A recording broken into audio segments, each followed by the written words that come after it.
ഇസ്മായിൽ പാണിപ്പറമ്പിൻ്റെയും ഫാത്തിമയുടെയും മൂത്ത മകന് അവർ മുഹമ്മദ് കുട്ടി എന്ന പേര് നൽകിയത് ഇസ്മായിലിൻ്റെ ബാപ്പ മുഹമ്മദ് കുട്ടിയുടെ ഓർമ്മക്കായിരുന്നു.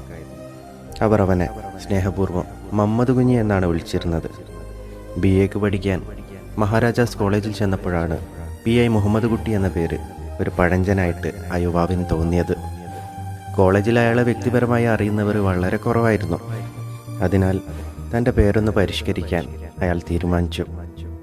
അന്നേ സിനിമയിലേക്കൊരു കണ്ണുണ്ടായിരുന്ന അയാൾ ഹോളിവുഡിലെ അന്നത്തെ അറബ് വസന്തം ഈജിപ്ഷ്യൻ അഭിനേതാവ് ഒമർ ഷെരീഫിൻ്റെ പേര് സ്വയം സ്വീകരിച്ചു. അങ്ങനെ കോളേജിൽ മുഹമ്മദ് കുട്ടി ഒമർ ഷെരീഫായി. സഹപാഠികൾ അയാളെ ഒമർ എന്നും ഷെരീഫ് എന്നും വിളിച്ചു. ഭാവിയിൽ സിനിമയിൽ താൻ ഒമർ ഷെരീഫ് എന്നറിയപ്പെടുമെന്ന ആഹ്ലാദത്തോടെ ആ യുവാവ് കോളേജിൽ തകർത്ത് നടക്കുകയും ചെയ്തു.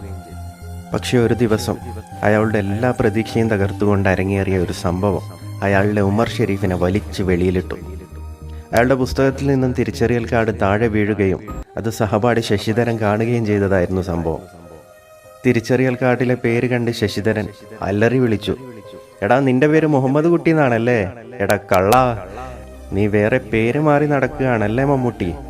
നീ മമ്മൂട്ടിയാണല്ലടാ ഉമർ ഷെരീഫ്. അങ്ങനെ മമ്മൂട്ടി എന്ന ഇന്ത്യൻ സിനിമയിലെ മഹാനടനെ ജീവിതത്തിൽ ആദ്യമായി മമ്മൂട്ടി എന്ന് വിളിച്ചത് ശശിധരനായിരുന്നു.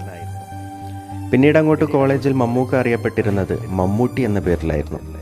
കോളേജിൽ എല്ലാവരും ആ പേര് വിളിക്കുമ്പോൾ അതൊരു മോശം പേരാണെന്ന വികാരം മമ്മൂക്കയിൽ അന്തർലീനമായിരുന്നു.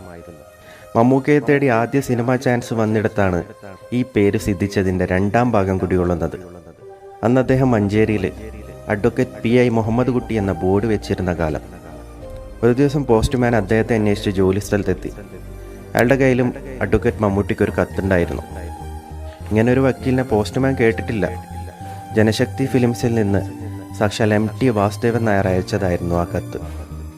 അങ്ങനെ കോളേജിൽ എല്ലാവരാലും വെറുക്കപ്പെട്ട ആ പേര് സിനിമയിലേക്ക് കൊണ്ടുവരാൻ മമ്മൂക്കയെ തേടിയെത്തി. ഒരിക്കൽ മമ്മൂക്ക മനസ്സുകൊണ്ട് വെറുത്തിരുന്ന ആ പേര് ഇന്ന് മലയാളികളുടെ അഭിമാനമാണ്, ഇന്ത്യൻ സിനിമയിലെ തന്നെ ചരിത്രമാണ്. നന്ദി, നമസ്കാരം.